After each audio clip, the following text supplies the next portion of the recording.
he's already kind of started to tail off a little bit, and that was going to happen. He was really the only guy in the lineup that was hitting. FT is back. We are on Valley Sports TV, the app, Marquee Sports Network, on FT YouTube, and right now talking to a fam member, a team member in the FT Network fam. Right now, pleased to be joined by Brad Rowland, who is one of the co-hosts of Hammer Territory. Brad, great to have you on. Good to see you. And we're excited to dive into a little Phillies Braves talk, one of the biggest series of the weekend. So first off, big picture, give us your state of the Braves. What are you talking about on Hammer Territory recently?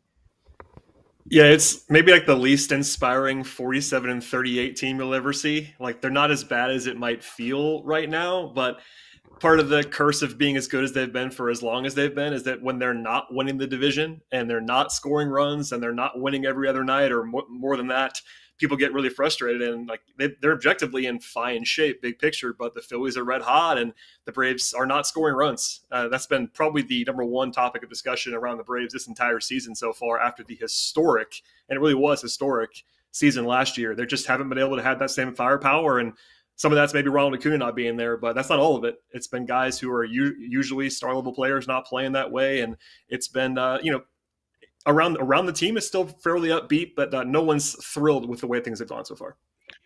Well, I mean, listen, it's not going the way things you thought they were going, but at the same time, there's a really good guy in this team in Chris Sale, who's been pitching lights out lately. The guy's an absolute stud. He's an absolute beast. I had the privilege of playing with him with the White Sox when he was crushing it. It seems like a resurgence for him, man. He goes to Atlanta doing his job. You know, one of my questions would be, is he going to be the starter in the All-Star game? Do you think he has an opportunity, and do you think he can keep this up throughout a full season again? I think he certainly should be in the mix to be the starter. I think he's earned that at this point in time. And, as good as he has been, the whole story about Chris Sale coming into the year was, can he stay healthy? And through, knock on wood and all those things, he's been healthy, he's been durable, and he's basically been dominant. I think he's riding a streak right now of 5 straight starts with 2 runs or fewer. He's had, a handful of starts this year of shutouts, basically through 6, 7, 8 innings. So they're keeping him fresh. They're trying to maintain him, but he is pitching at an absolutely elite level in the way that he almost always has when he has been healthy. That's kind of was the secret, and the talking point around the Braves in the winter was basically like, hey, if we can keep him healthy, he's never been bad. He's always been quite good when he's been pitching. And I think, can you rely on this level of guy the rest of the year? Maybe not at 35. Maybe you want to be a little bit more measured in your expectations, but he's lived up to all of those and much more, and certainly would be in the top 2 or 3 when it comes to, Cy Young stuff. And of course, it's very early for that, but especially starting the All-Star game, he's right there on that short list. In measured expectations, do you mean you're not going to see him out there for all his starts? Do you think the Braves should set him down and be prepared for something they haven't been prepared for the last 2 seasons, and that's the playoffs? Or is this just something, ride it till it dies? They're kind of doing a little bit of just measurement on both Sale and Reynaldo Lopez, who's the, of course, converted reliever. He's been a starter before, but they've not necessarily skipped guys, but they're like injecting extra days off in the rotation. They've not gone to the, we're going to just give you, 2 weeks off kind of thing. And I don't think Sale would love that. He's a competitive, fiery guy. But at the same time, you want to do all you can to keep these guys healthy and, like you sort of allude to there, look towards October, because going back to where the offense is, they're not performing that well offensively. They've been really carried by their pitching, and that's been the story the last couple of years in the playoffs, is that they have not been able to pitch at that same level. So if you're trying to kind of maintain and manage him, you got to be, listen to your guy. Clearly, Chris Sale is going to know his body more than anybody else is going to, and if he feels good, he feels good. But their go-to move this year has been giving guys an extra day or 2 between starts, maybe rotating a 6-man rotation every once in a while with an eye towards September, October, etc. Are the Braves intimidated by the Phillies?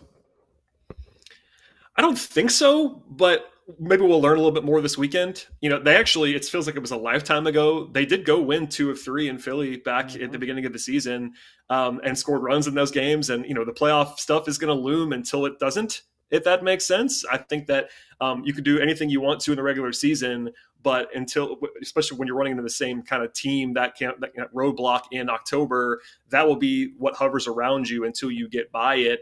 And I'm sure it's not helping things that the Phillies are playing as well as they are, and the division lead is what it is in Phillies' direction. But this is still a team. I don't think they're intimidated by the Phillies, but I'm sure in that locker room, there's probably something there hovering about the Phillies because they haven't been able to get by them the last couple of years.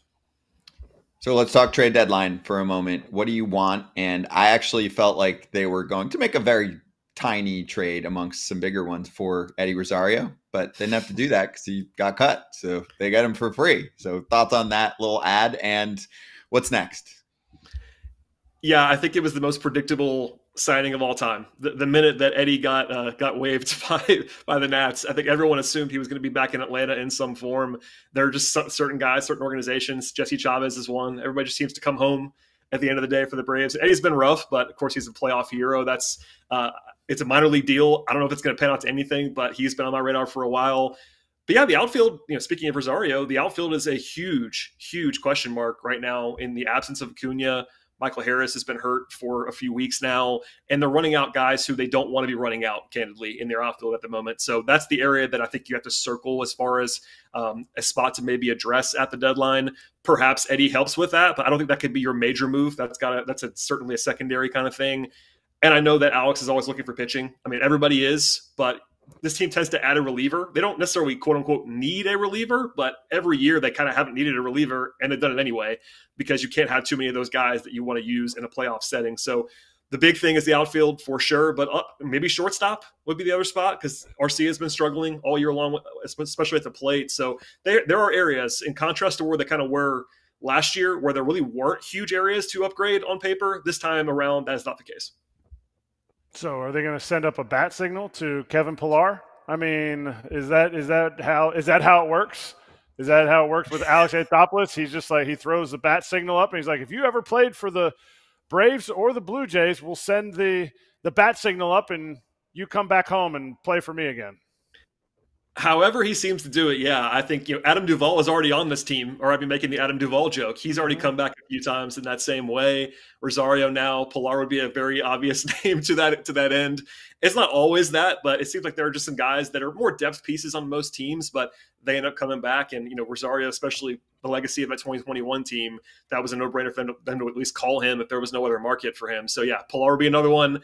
I'm sure they're probably going to want to aim a little bit higher if they can, but in the end, I'm sure you guys talk about this every single day. There aren't that many teams selling right now, so the pickings are kind of slim. Let's go back to another player here that got picked up a couple years ago, Matt Olson. He's been struggling. His OPS has been down a couple hundred points here. What is going on with the big dog right there? Yeah, it's been a weird year for Olson. He had a very slow start. Then he kind of was Matt Olson again for 6 weeks, 7 weeks, and now he's slumping again. And, compared to other guys in the lineup, he looks like he's been doing fine, but it's certainly not the same guy that was a, MVP top 4 guy a year ago. A little bit more swing and miss. Olson's never been the most consistent guy because he's definitely a power heavy guy, strikes out a lot, etc. But this year, the big thing that I've noticed with Matt is that he's walking less and striking out more, and you don't want that to be the case. Even for guys who are power-laden players, the ball isn't jumping as much off his bat as it was last year as well. He, 54 home runs a year ago, only 12 this season, and more than half of the year. The underlying stuff looks good. He's still hitting the ball hard when he hits it, but I think he'd be the first to tell you, and he has been the first to say, like, he's not been the way that he wants to be playing this year. He's not alone in this lineup, but nobody's worried about him. But I think the first thing I've noticed is certainly the lack of walks compared to last year and more swing and miss. Who is a prime pick to click that hasn't clicked on this roster? Somebody that, because everybody hit last year, and we assume Ozuna is going to go down, from where he's at. He's not going to continue his MVP candidacy, but who is the pick to click that things are looking in that direction that we should check out here pre All-Star break? Yeah, you mentioned Ozuna. He's already kind of started to tail off a little bit, and that was going to happen. He was really the only guy in the lineup that was hitting for a long, long time. He's starting to cool off. On the other side of things, Austin Riley is looking like Austin Riley again. He had a very, very brutal start for him, but he's been the star level player that he usually is for about 3-4 weeks now. I'm circling that to continue. And when he comes back, I think they're going to need a lot from Michael Harris. We talked about the outfield earlier. He was actually at a kind of a slow start too, and now he's hurt. But a guy that they've invested in long term, contract extension. Great defender always, but he's going to have to hit more than he has so far this year, especially getting on base at the top of that lineup. But honestly, you could apply this to everyone in the lineup. The only guy, really, with the exception of maybe Jared Kelenic, who's actually played quite well recently, that has reached their expectations this year is Ozuna. Everybody else has been below that in their lineup, which is kind of crazy when you think about it, how many guys that is that are sort of kind of below where they would project to be. But I'm circling Harris. You could certainly throw in Ozzy Albies. You could throw in Olsen. We talked about Austin Riley. All those guys have more room to grow from in comparison to where they usually are. I'm glad you mentioned Kelenic. He's been awesome, especially in the leadoff spot, getting everyday ABs. Just fun guy to root for. I love how he chats in interviews. We had him on. He's great. But Brad, so are you. Thanks for the time. Appreciate you. Enjoy the series this weekend. And everyone, please type in wherever you get your pods, Hammer Territory. It is awesome for everything Braves. We'll be right back. Well, first of all, I'm doing the Yankees-Red Sox game in New York on Saturday.